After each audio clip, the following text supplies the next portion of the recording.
Boa tarde a todos, boa noite. Sou Jefté, eu sou membro dessa comunidade aqui.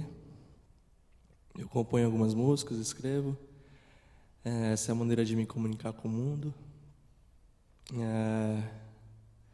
E aqui a gente vai entrar em algumas músicas que são portas muito fechadas na minha vida.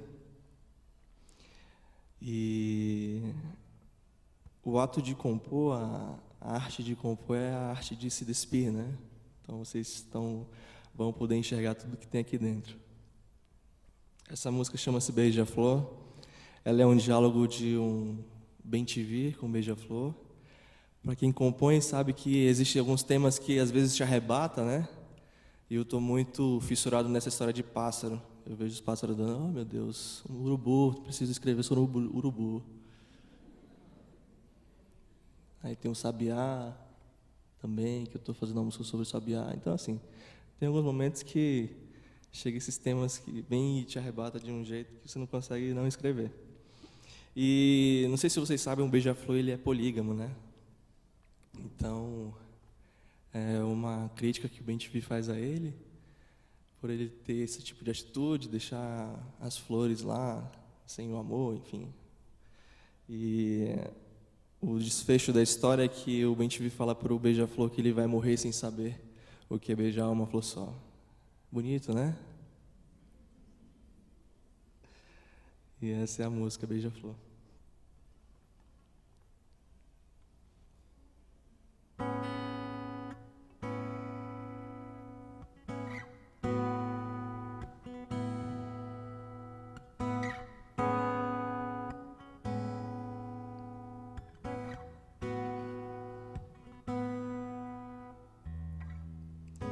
Qual é o sabor do mel de tuas rosas que se encontram no jardim? O broto desabrocha e se transforma em jasmim, e pronto está para amar.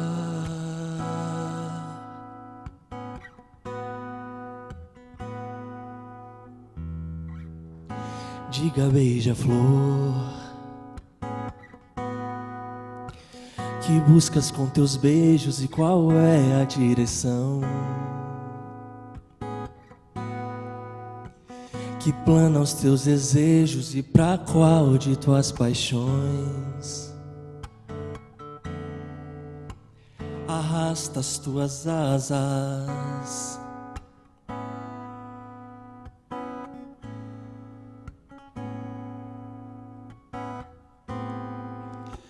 Na arte de amar se satisfaz e voa pra nunca mais se lembrar de voltar.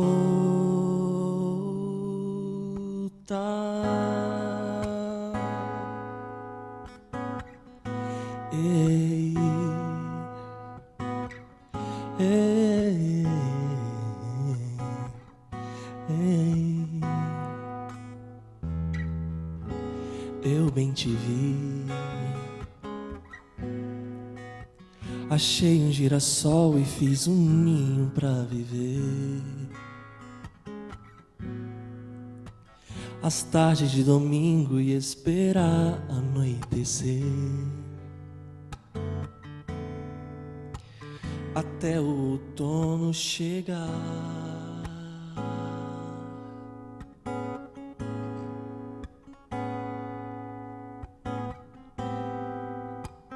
O pólen dessa vida é o pó, vais morrer sem saber o que é beijar uma flor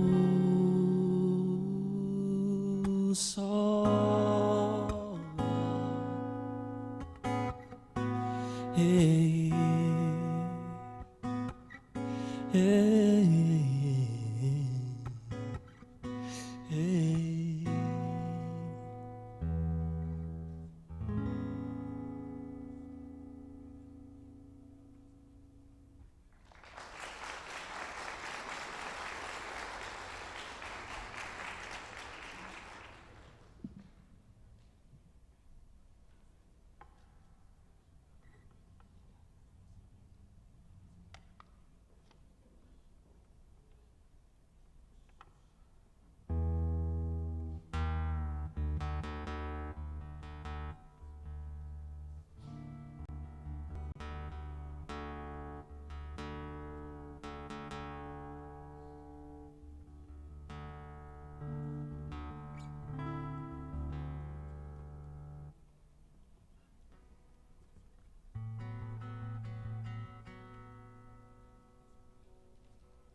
Essa próxima música chama-se Respeitável Público. E ela conta a história de um palhaço. A etimologia do nome palhaço, ela vem do italiano, que quer dizer palha. E palha é algo que já foi vivo, né? Hoje é seco.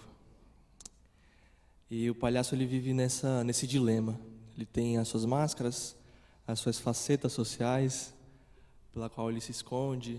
Ele tem as suas pinturas, ele tem as suas piadas. E muitas vezes a gente é assim hoje. E o desfecho da história é que, quando a cortina do picadeiro se abre, ele encontra a verdadeira essência, a verdadeira motivação para aquilo que ele faz. Que é quem conhece ele da melhor forma, quem que entende as suas dificuldades e entende os seus comportamentos.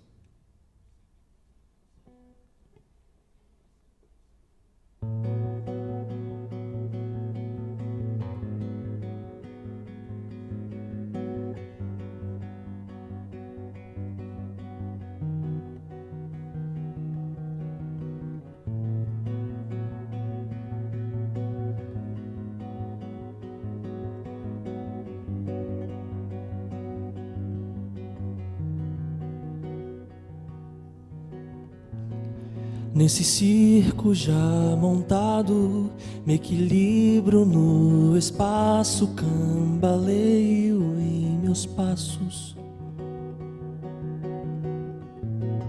Um discurso tão inflado, meu espelho, espetáculo, revela-me palhaço.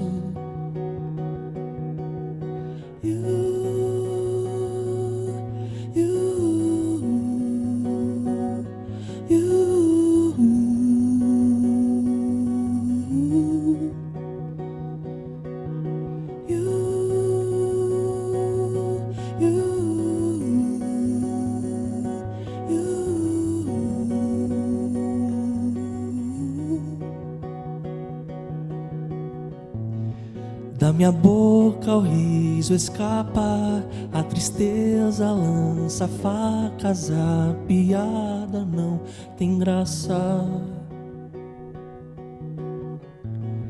Cambalhotas e outra volta, minha farda, minha farsa, me escondo em fumaças.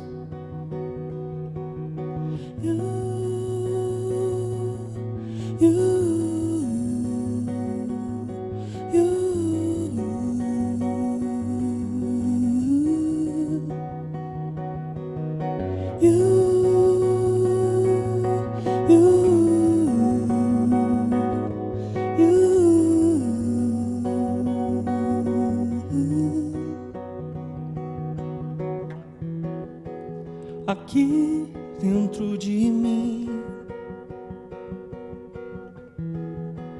quem vai me fazer sorrir quando a cortina se abre? Quem estará ali?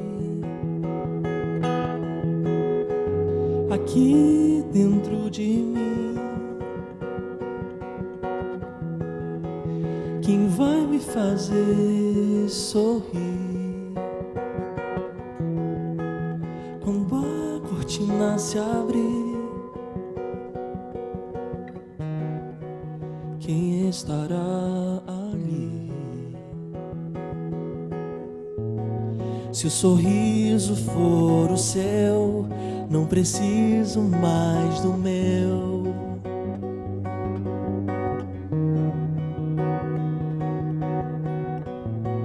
Se o sorriso for o seu, não preciso mais do meu.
Então, é assim que me responde. Não percebe que te chamei para ser testemunha de meu amor? Mas o que fazes? O que fazes com teu irmão de fé que ainda incorre em erros e tu, em erro mais grave ainda, dele se afasta e ainda o julga em meu lugar? E aos que não me conhecem, sente-se superior a eles, desprezando-os como se tu fosse alguma coisa fora de mim. E o teu testemunho quando alguém te ofende? Revidas, movido por ira, guardas rancor, destilas palavras duras, como se fosse um justo juiz, não perdoas? Por que tanta indiferença para com os valores que dei a meu filho para ensinar ao mundo? A exemplo do Sermão da Montanha. Não temes a mim, homem? Não conhece a palavra que dei a Ezequiel? Se ele não anunciasse ao homem quanto a seu caminho mau, e este morresse, eu iria requerer aquela vida dele. Não sabe que haverei de cobrar de ti pelo que te dei a cuidar? Por que não vives o meu amor? Se te dizes convertido a mim, sinto dizer, mas ages acreditando ser sábio, e aprovada a tua decisão, mas não passas de um tolo. Tanto não vives a minha palavra, quanto te comparas a Caim, sendo orgulhoso, ou ainda a Adão, que ao invés de assumir seu erro, tentou justificar-se. Coloco amor e verdade diante de ti, e o que escolhes? Desprezo e mentira. Não sabe que meu julgamento é justo? Entende, arrepende-te, homem, enquanto há tempo, pois quero te abençoar com vida eterna. Sede um testemunho vivo, sede manso e humilde como o coração de meu filho. Pelo desvio do homem, por 3 vezes eu a amaldiçoei, porquanto escolheu agir segundo suas vontades, contrariando o rumo que lhe dei. Sim, por 3 vezes eu o amaldiçoei, por 3 vezes eu o abençoei. Ah, Cristo, meu filho, tu perdoaste Pedro por 3 vezes, porquanto 3 vezes cantou o galo. Porquanto fui obrigado a amaldiçoar Adão e expulsá-lo da terra que lhe dei, abençoei a humanidade quando chamei Abrão para que entrasse na terra que escolhi. Porquanto amaldiçoei Caim pela morte do filho de seu pai, seu irmão a quem deveria cuidar e amar, abençoei a humanidade dando a Abraão o filho da promessa.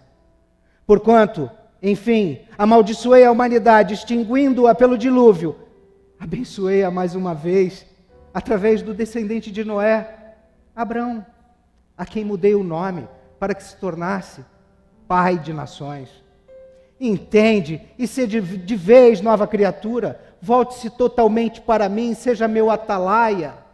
Segue por essas palavras, peregrino, e te darei bênção em lugar de maldição. Sai agora e pensa no que te disse, pois minha palavra não voltará vazia.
Vamos orar?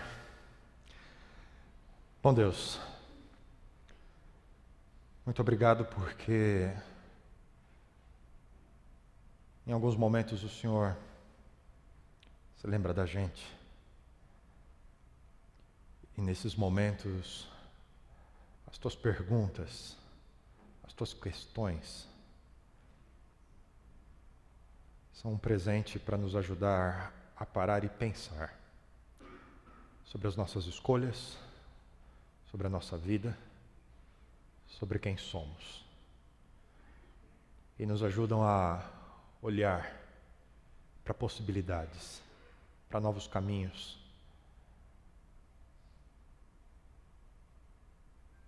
Muito obrigado porque hoje podemos parar juntos nesses momentos e ouvirmos mais uma vez o Senhor falando conosco. Esteja com a gente, te pedimos por Jesus. Amém. Boa noite. Sejam bem-vindos a mais um programa Viva, uma experiência real. Queremos que você aprecie a nossa programação, tenha o seu momento especial com Deus. Essa é a Nova Semente, uma comunidade adventista do sétimo dia que existe para buscarmos juntos, cada semana, uma experiência real com Deus. Nossa boa noite também a você que nos assiste, a nossa transmissão pela internet a cada semana, ou você que pela televisão vai nos acompanhar. Sejam todos muito bem-vindos. E falando em conexão, você já baixou o nosso app no seu tablet ou no seu smartphone? Nós queremos estar cada vez mais perto de vocês. Então, se você ainda não tem o nosso aplicativo, é só baixar o quanto antes na loja da Apple ou do seu equipamento Android. Lembrando ainda que no nosso website www.novasemente.org você tem acesso ao nosso conteúdo, pode baixar os áudios do Viva ou assinar o nosso podcast para o seu dispositivo móvel e assim a gente passa mais tempo junto ao longo da semana. Nessa série, estamos no nosso quarto encontro, Entrevista com Deus. Perguntas que ao longo da história da Bíblia Deus tem feito para nós. E hoje eu gostaria de refletir um pouco sobre uma pergunta que Deus fez a Caim, no momento mais dramático da sua existência. Diante de uma linha que talvez, se fosse cruzada, não pudesse mais voltar atrás. Nesse momento, Deus se apresenta a Caim com a seguinte pergunta: Caim, que é do teu irmão? Essa pergunta nos leva a pensar no significado, no papel, na influência da família na nossa vida. Vivemos hoje num período em que as pessoas se conectam e desconectam com a mesma velocidade, entram e saem em relacionamentos. Relacionamentos são explicados por categorias do Facebook. José está num relacionamento sério com a Maria. É isso? É um tempo em que precisamos redescobrir como a nossa vida é altamente direcionada por nossa experiência em família. Como isso pode influenciar também os nossos outros relacionamentos com as pessoas, mas principalmente com Deus. São tantas histórias de família e a gente convive com tantas famílias, algumas parecem normais, outras nem tão normais assim, que dava para ser roteiro de cinema. Será que daria um filme da sua família? Por exemplo, existe aquela família tipo O Poderoso Chefão, onde as pessoas se tratam mais ou menos assim: faça isso, faça aquilo, pega para mim.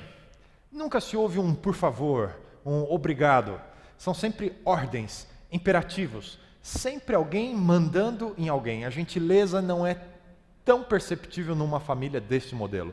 Há sempre aquela liçãozinha de moral, né? Te falei que isso não ia dar certo. Você não me ouve. Esse tipo de família, às vezes, acontece muito por aí. E é uma família que acaba destoando um pouco daquilo que pode ser a experiência em família. Outro tipo de família é a família serial killer. Parece filme mesmo, né? Um matando o outro o tempo inteiro. E as armas são a humilhação. o tempo inteiro as pessoas diminuindo os outros, não é? Tinha que ser você mesmo, só podia vir isso de você. Marido que diminui a esposa em público, e se chorar, melhor ainda, aí ele volta bem para casa. Serial killer. Tem outro tipo de família que parece aquele filme O Juiz. Aquele autoritarismo extremo. É mais ou menos aquela cena, né? O pai está ouvindo o filho contar de como é que foi na escola. Então, o meu coleguinha falou que vai ser o aniversário dele na casa dele sábado que vem. Legal, né? Mas você não vai. É a família que um anula o outro. As individualidades somem. Não se vê mais a personalidade das pessoas. Estão sendo constantemente anuladas, diminuídas, né? Mas tem aquele outro tipo de família, é a família Forrest Gump. Quando os indivíduos ali são o famoso sabe tudo, né? Esse assunto aí não, fiz um curso, né? Você foi naquele lugar, legal, mas eu fui num outro, né? Parece que o indivíduo fez tudo na vida, né? Não tem ninguém melhor do que ele em assunto nenhum, né?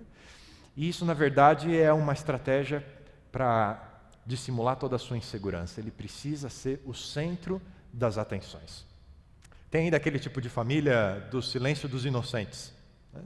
É quando os membros da família fazem uso do silêncio nas suas relações e a família lentamente vai sofrendo com essas coisas. Você já viu aquele tipo de casal que passa o tempo inteiro do jantar olhando para o bife, né? Não tem uma vez que não levanta o olhar e que bom, estou jantando com você, né? Homens e mulheres usam esse recurso por diferentes razões, né? Os homens normalmente quando estão diante de uma grande decisão ou quando foram assim confrontados e precisam buscar dentro de si os recursos para dar conta das situações ao seu redor, normalmente fazem uso do silêncio. Respostas curtas, objetivas, como quem está refletindo muito, pensando, querendo buscar algo. Normalmente, quando o ambiente em casa é sempre de reprovação, sempre de confrontação, o homem vai cada vez mais se isolando. A mulher usa o silêncio de forma diferente. Chama vingança. Greve de palavras e de outras coisas também. Não falo com ele até esse desgraçado me pedir perdão.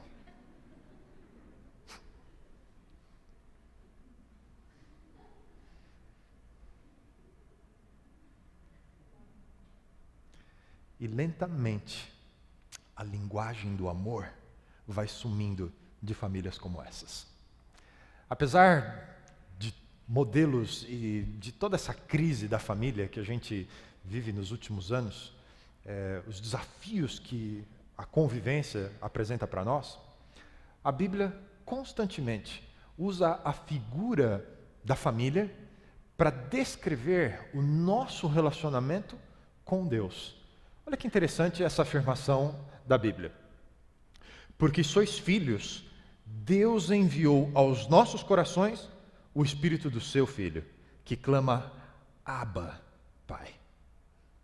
Eu gosto muito dessa expressão da Bíblia, porque é tão importante aqui a palavra, é uma palavra que só tem no hebraico, ela é uma palavra extremamente carinhosa para se referir a Deus como nosso Pai.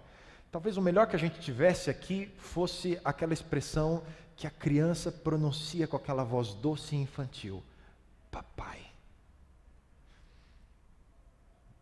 No ideal de Deus, no plano de Deus, para mim, para você, para as nossas experiências, para a nossa vida, Deus planejou a experiência em família como uma forma de suprir diversas necessidades humanas. Parece que fomos planejados, idealizados para viver em relacionamentos.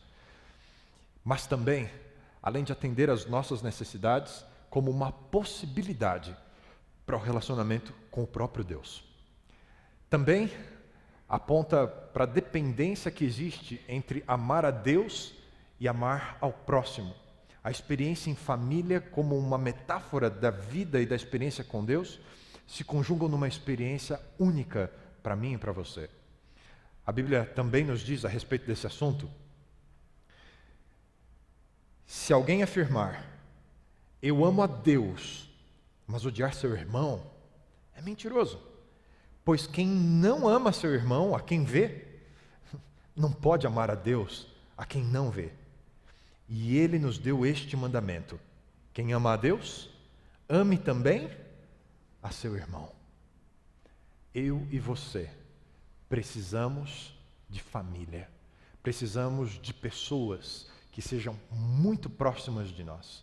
Pessoas que estejam nos dando a oportunidade de crescermos nos nossos relacionamentos. Precisamos de uma família. Ninguém consegue viver de forma saudável sem conviver com um grupo íntimo de pessoas. E hoje, nessa noite, eu queria convidar você a revisitar a sua experiência familiar e pensarmos juntos nos benefícios do plano de Deus para a nossa família. Existem algumas coisas na vida que apenas em família podemos desfrutar. Por exemplo, aprender a amar. Talvez o sentimento ou memória mais comum quando a gente fala de família seja amor, carinho, o bem-querer. Porque na família é um lugar onde nós somos aceitos, somos amados, somos apoiados. São laços invisíveis, sangue, que vão nos unindo em amor uns com os outros. E o lar, a nossa casa, precisa ser esse lugar onde nós aprendemos sobre afetividade, onde nós aprendemos sobre amor, um lugar em que a gente deseja estar. Um provérbio da Bíblia nos diz o seguinte: profunda verdade, melhor é um prato de hortaliças onde há amor, do que o boi gordo e com ele o ódio. Você conhece pessoas difíceis? Gente que você põe naquela listinha, esse aqui é melhor evitar, né? Uso assim racionado, homeopático, 2 vezes no ano tá bom.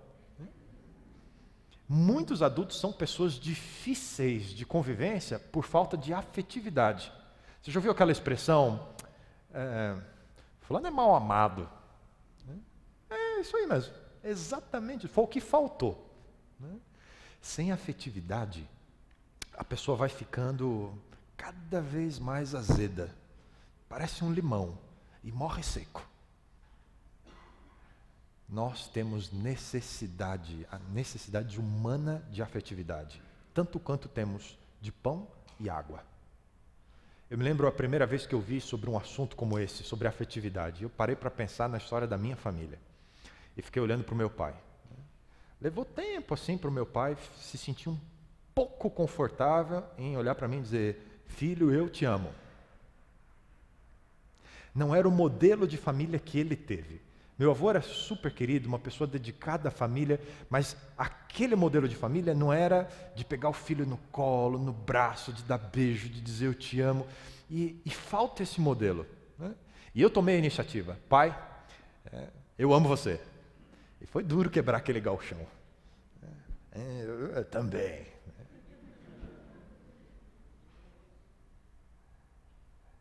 As crianças precisam desse ambiente de amor, de afetividade. Quando pela vida que o pai e a mãe têm juntos, quando ele ouve o pai dizer para a mãe que ama, ou quando ouve a mãe dizer para o marido, eu amo você. Quando esses pais dizem para o filho, nós te amamos, ele sabe do que eles estão falando. Porque ele viu, é isso? E mais à frente, quando em algum momento alguém disser para essa criança, Deus ama você, ele vai saber. É o que o meu pai e a minha mãe fazem, né? É como eles se tratam, como eles se cuidam, como eles se gostam. É assim com Deus.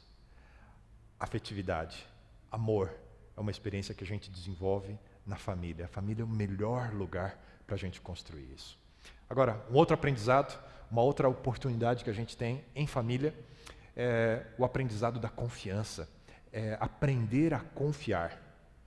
Esse sentimento de aceitação, de amor que a gente pode encontrar na família, ele vai contribuir para algo muito especial na construção de quem nós somos. É a nossa autoestima. É um sentimento profundo de segurança pessoal. Saber que você pode recorrer a alguém em qualquer situação, por causa do amor Isso vai nos tornar pessoas mais confiantes. Essa é uma experiência que a família pode proporcionar para a gente como nenhum outro relacionamento pode. Confiança. Quando há confiança entre os membros da família, sabemos com quem podemos repartir nossas experiências, com quem abrir a nossa intimidade. Porque lá em casa, nós somos quem somos. A gente usa diversas máscaras na vida. A gente precisa parecer um bom profissional e a gente tem a imagem do bom profissional. A gente precisa ser um bom vizinho e a gente tem a imagem do bom vizinho. Normalmente é aquele que não ouve música alta e não vai incomodar na casa dos outros, né? Mas em casa a gente tira as máscaras. Em casa a gente é quem a gente é. E por isso é que a gente pode desenvolver esse sentimento de confiança, porque as pessoas sabem quem nós somos de verdade. Pergunta, você está solteiro? Está na pista? Está no mercado? Ele ou ela vai aparecer a melhor coisa do mundo na vitrine. Conselho, quer saber quem ele ou quem ela é de verdade? Vai em casa. Do jeito que fala com o pai, do jeito que fala com a mãe, do jeito que convive em família, porque ali nós somos quem somos. E é um ambiente como esse que permite construirmos confiança, porque as pessoas ou gostam ou não gostam, dependendo daquilo que a gente é. Agora, se a gente finge o tempo inteiro, as pessoas vão gostar de quem a gente fingiu ser e não de quem a gente é de verdade. 2 elementos são importantíssimos na formação da confiança. O primeiro deles, a compreensão, o conhecimento, saber de verdade quem é o outro. Davi, escrevendo num salmo muito bonito, diz o seguinte: Ó Senhor, Tu me sondastes e me conheces. Tu conheces o meu assentar e o meu levantar, e de longe entendes o meu pensamento. Davi tinha esse sentimento em relação a Deus. Ele sabia que Deus o compreendia. E isso é importantíssimo. Para sermos mais confiantes, precisamos saber que os outros nos compreendem. A gente não precisa ver com uma lista de razões, explicações e justificativas. O outro sabe quem a gente é. Filhos que sabem que seus pais os entendem. Cônjuges que sentem-se compreendidos no casamento. São pessoas mais autoconfiantes. Não precisam mentir, não precisam enganar, não precisam dissimular. Por isso, a liberdade de abrir o coração é fundamental. Quando desconfiança faz parte da família, a mentira, os descaminhos, eles estão abertos para fazer parte desse relacionamento e como um intruso, vão destruindo de dentro para fora. Nós precisamos construir uma relação de confiança em família. Há um segundo componente para a construção dessa confiança. É ser ou estar presente. Precisamos da convivência, precisamos ter tempo um com o outro. Davi menciona a respeito do seu relacionamento com Deus algo nesse sentido. Ele questiona: para onde posso fugir da tua presença? Se eu voar para o Oriente ou for viver nos lugares mais distantes do Ocidente, ainda ali a tua mão me guia, ainda ali tu me ajudas. Eu gosto muito desse texto. Aparentemente, parece que Davi está querendo saber um lugar onde ele pode ir que Deus não esteja, né? Não, ele não está querendo fugir de Deus. Pelo contrário, Davi está afirmando que se sente amparado, que ele tem confiança em Deus em todos os momentos, em todos os lugares, não importa onde ele esteja, se ele se comportou bem ou se ele não se comportou bem, se ele fez o que era certo ou não fez o que era certo, em todos os momentos, ele tem certeza da presença de Deus. É mais ou menos como aquela brincadeira de criança. Não sei se quando você foi criança, se a sua infância foi boa mesmo, você brincou de fugir da sombra. Nunca brincou de fugir da sombra. Nunca correu mais para ver se ela te alcança? Está sempre com você, não tem jeito. Olha só, eu venho para cá, ela vem junto. Né? Enquanto houver luz, enquanto houver amor, enquanto houver comprometimento, quem ama a gente vai estar com a gente, em todos os momentos. Nos momentos bons, nos momentos ruins. Não importa a idade. Se sabemos que podemos contar com alguém, isso vai fazer toda a diferença. É como a sombra que nos acompanha, está sempre lá. Seremos muito mais confiantes se pudermos ter as pessoas que se importam conosco ao nosso lado. É verdade que nem sempre isso é possível, às vezes a dinâmica da vida nos afasta das pessoas. Trabalho, os estudos. Mas ainda assim, se nós estamos juntos nos momentos bons, se a gente aprende a compartilhar, se a gente aprende a valorizar, podemos ter certeza que teremos o apoio dessas pessoas nos momentos difíceis. É um telefonema, é um fazer-se perto. Nunca estaremos sós. Outra contribuição da família como idealizada por Deus é um lugar de aprendizado do auxílio, da ajuda, da prestatividade. Quando eu penso que servir, que apoiar, é uma das principais doações que as pessoas podem fazer umas pelas outras, nada vai marcar mais a vida de alguém do que uma ajuda, a solidariedade, fazer algo por você. Isso, na família, é um lugar privilegiado para se aprender. É em casa, fazendo e contribuindo para a coletividade, que a gente aprende como é importante a gente fazer a nossa parte, como é importante a gente expressar amor através de atos desinteressados, de aliviar a carga uns dos outros. E Deus nos dá a oportunidade de ajudarmos as pessoas, ajudarmos a família. E a primeira experiência de serviço que nós precisamos ter na vida é dentro de casa. É aprendendo a estar disponível ao nosso pai, nossa mãe, nossos irmãos, nossos filhos. Essa doação de si mesmo. E Deus está disposto a nos ajudar nesse sentido. Há um texto da Bíblia que diz o seguinte: que cada um use seu próprio dom para o bem dos outros. Quem serve, sirva com a força que Deus dá. Quando eu e você aprendemos em família a nos apoiarmos, a construirmos algo importante, a vida vai oferecer muitas situações em que precisaremos de outras pessoas. Por isso é importante estarmos dispostos a ajudar. Quem aprende esse valor da colaboração, de compartilhar, de se dedicar, de ajudar, vai encontrar muitas portas abertas na vida. Porque aquilo que a gente planta, a gente colhe. A ajuda que a gente dá é a ajuda que a gente recebe.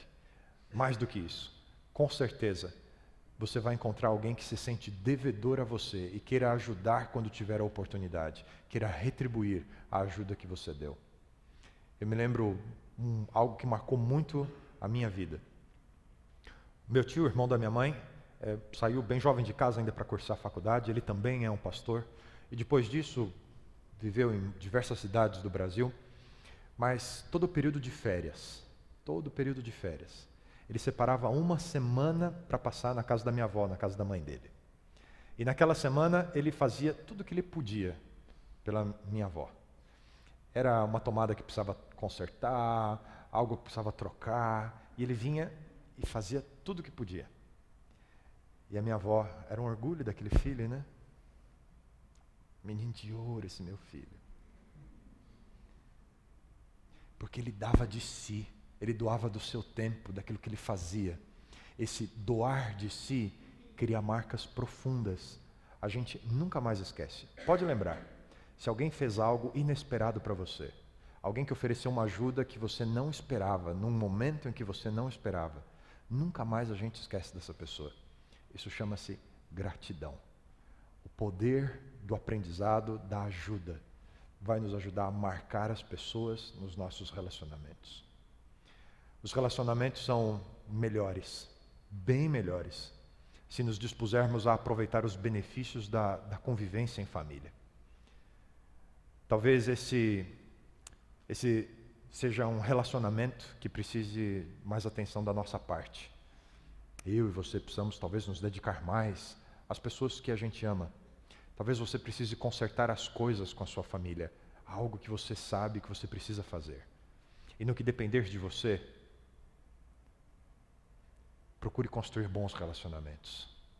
Nem sempre tudo depende da gente, mas no que depender de você, procure fazer o melhor, procure ser útil. Paulo deixa um conselho para nós no Novo Testamento. Ele diz: não contendam com ninguém, e tanto quanto possível, vivam em paz com todos. Tanto quanto possível, vivam em paz com todos. Procure fazer você, da família, a melhor experiência possível. E quando aprendermos a tirar melhor proveito da convivência, da vida em família, outros relacionamentos vão ser beneficiados também. Novas portas se abrirão para nós. Mas há ainda um outro aprendizado que a experiência em família proporciona para nós. É o aprendizado da restauração, da cura. Experiências familiares fortes marcam a nossa vida e nos permitem seguir em frente. Na família, a gente tem a oportunidade de errar e consertar. Deveria ser assim. As pessoas que mais frustram a gente são as pessoas de quem a gente mais espera. Quanto maior a sua expectativa sobre alguém, maior vai ser a sua experiência de frustração. E é em casa, nas pessoas que a gente ama, as pessoas que a gente confia, são essas pessoas que, porque são iguais a nós, têm seus limites e têm as suas possibilidades de fracassar, que vão trazer para nós, quem sabe, as maiores dores, as mais profundas lágrimas, as maiores decepções. E a família é uma oportunidade para você viver isso e aprender que isso pode ser superado, que isso pode ser perdoado, que isso pode ser vivido de forma diferente. Se você está parado emocionalmente nesse momento da vida, se você não segue em frente, se você não vira a página, se você não consegue viver novas experiências, se você não consegue confiar, se você não consegue amar, a família é a oportunidade de você aprender o valor do perdão. Porque quando você oferece perdão, quando você aceita um pedido de perdão, você cresce como pessoa. E as coisas se ajeitam aqui dentro. E aqui dentro também. A gente passa a ter um novo olhar para as pessoas. A gente passa a ter esperança. Perdão e aceitação são fundamentais na vida em família e nos ajudam nessa reconstrução interior. Experimentar o processo de cura é fundamental para viver melhores relacionamentos. É por isso que Deus faz algumas perguntas para a gente. Porque Ele está preocupado com a pessoa que nós somos nos nossos relacionamentos. Eu falei para vocês que Deus fez a pergunta para Caim no momento mais dramático da sua vida. Caim havia deixado crescer dentro dele um sentimento que foi tomando conta da vida toda dele. Ele tinha problemas em família, mas seus maiores problemas eram com Deus. E quando a sua oferta não foi aceita por Deus, Caim foi tomado de uma grande ira, um sentimento ruim dentro dele, cresceu a tal ponto que a pessoa que era do seu próprio sangue, o seu irmão Abel, no momento em que Caim o leva para longe dos olhares protetores e cuidadosos dos seus pais, Caim se levanta contra o seu irmão e tira a vida dele. Talvez nesse momento da vida de Caim, um assassino, eu e você pudéssemos olhar para ele e dizer, não tem mais o que fazer, acabou, olha no que ele se transformou. Não é assim que Deus olha para nós. Talvez você esteja se sentindo assim nesse momento, que a forma como está a sua família, os seus relacionamentos mais próximos, talvez você já tenha cruzado essa linha que é impossível de voltar atrás. Talvez não tenha como consertar, talvez não tenha como resolver esse relacionamento. É nesse momento que Deus vem e faz as suas perguntas. Foi nesse momento que ele se aproximou de Caim e disse, que é do teu irmão? Quando Deus faz as perguntas dele para nós, quando Ele nos coloca sentado na cadeira, Ele está querendo nos levar a uma reflexão. A primeira coisa que Deus quer que você pense diante das suas perguntas, reveja seus valores. O que de fato é o mais importante na sua vida? O que é que você vai levar para sempre? É o seu trabalho? É o seu título? As coisas que você comprou? Ou as pessoas que você amou e foi amado? Quais são os seus valores? Parecem coisas pequenas, mas coisas pequenas podem conduzir os rumos de coisas muito maiores do que elas. O que são poucos centímetros mudados no volante de um carro, andando numa rodovia? Você já percebeu o tamanho de um leme que controla todo um navio? Aquilo que está lá no mais profundo, aquilo que são os nossos valores, vai definir a nossa vida. As perguntas de Deus querem nos ajudar a refletir no que de fato é importante para nós. Segunda coisa que as perguntas de Deus querem fazer por mim e por você.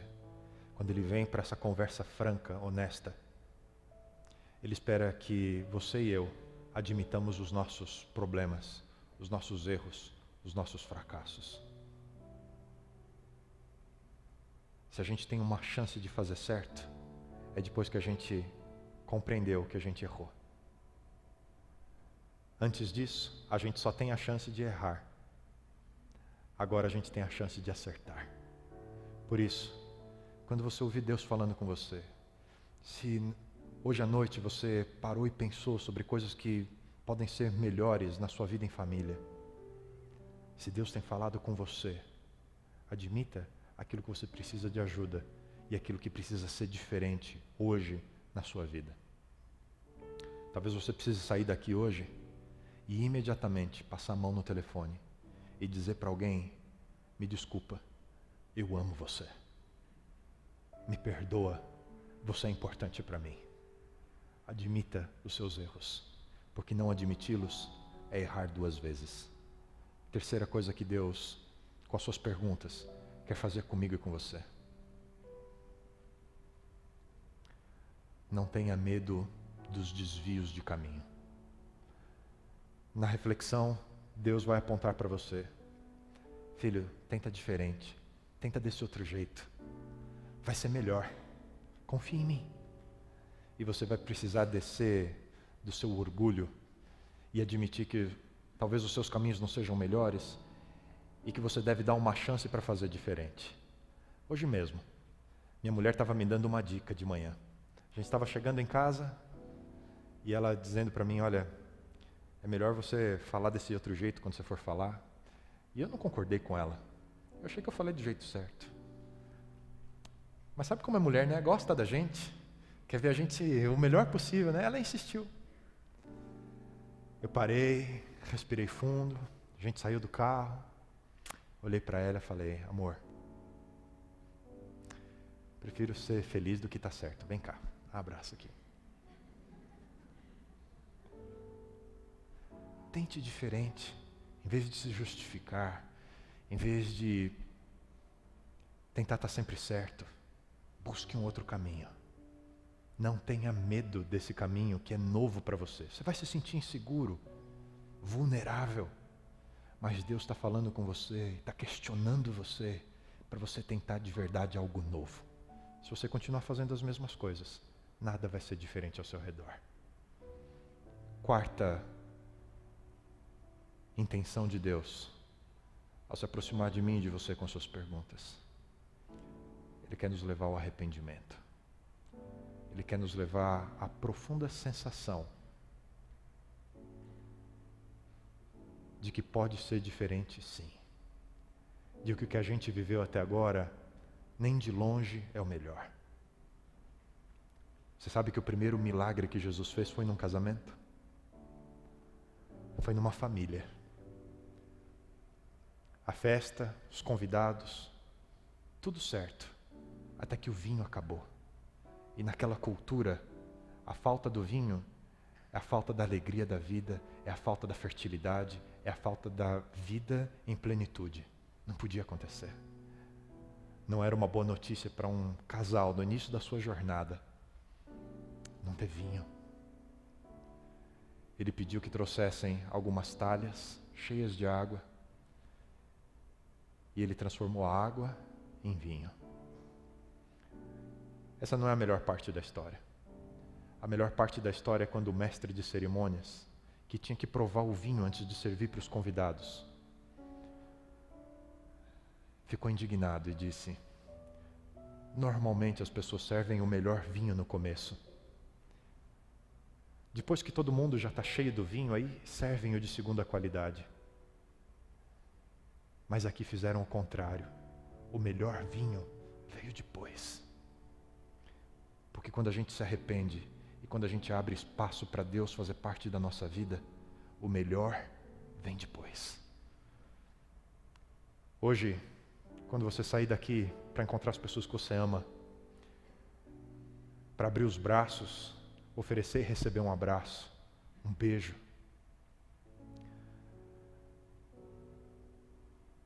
não se prenda ao que foi a sua vida até aqui, mas confie em Deus, que o melhor vinho está para frente. As perguntas de Deus nos levam a parar e verificar que o mal que está crescendo sem controle dentro de nós, isso precisa parar. As perguntas de Deus nos levam a achar saída quando tudo o que vemos é uma longa e infindável estrada de sofrimento e erros. A escolha é sua. Ou continua nessa estrada, ou aprende a encontrar os desvios e os caminhos de Deus que vão nos levar a melhores relacionamentos. E então, o que Deus está perguntando para você hoje? Qual vai ser a sua resposta? Bom Deus,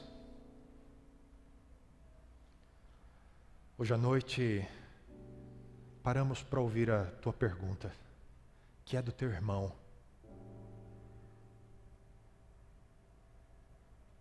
Dentro dessa pergunta cabem muitas outras, que são dos nossos pais, que são dos nossos filhos, que são dos nossos cônjuges, o que estamos fazendo com a nossa família, o quanto ela vale para nós, o quanto temos aprendido com ela. E nos deparamos com uma realidade, Senhor. A nossa família vai com a gente para todo lugar, queira a gente ou não. Se formos honestos, vamos perceber que os nossos pais estão na gente todo o tempo. De um simples contemplar da nossa face, do nosso rosto no espelho, as manias e os trejeitos que nós temos, as coisas que gostamos e que não gostamos, toda a herança que recebemos deles. Somos a nossa família em todos os lugares. Ela nos acompanha. Por isso, Senhor, nos ajuda a fazermos dela a melhor experiência possível. E assim, em algum momento formos questionados por Ti, cadê a tua família, filho? Cadê as pessoas que eu te dei para serem próximas contigo? Que cada um de nós aqui, Senhor, aprenda a lição de dizer: eles estão no meu coração, Senhor, e na minha mente o tempo inteiro. E eu tenho aprendido com eles. E eu sou uma pessoa melhor por causa deles. E tenho aprendido a amar, a confiar, a servir e a curar. Porque o Senhor me deu esta família. E por isso eu quero te agradecer. Se podemos fazer juntos uma oração aqui, Senhor. A nossa prece, o nosso pedido. Cuida da nossa família. Cuida da gente. Une os nossos corações. Nos ajuda a aprender as lições do perdão, da aceitação e a seguirmos em frente, realizando o Teu plano na nossa vida. Cuida de nós. Te pedimos em nome de Jesus. Amém. Deus abençoe você. Semana que vem a gente retorna mais uma das perguntas, mais uma entrevista com Deus. Deus abençoe bastante você. Vá em paz.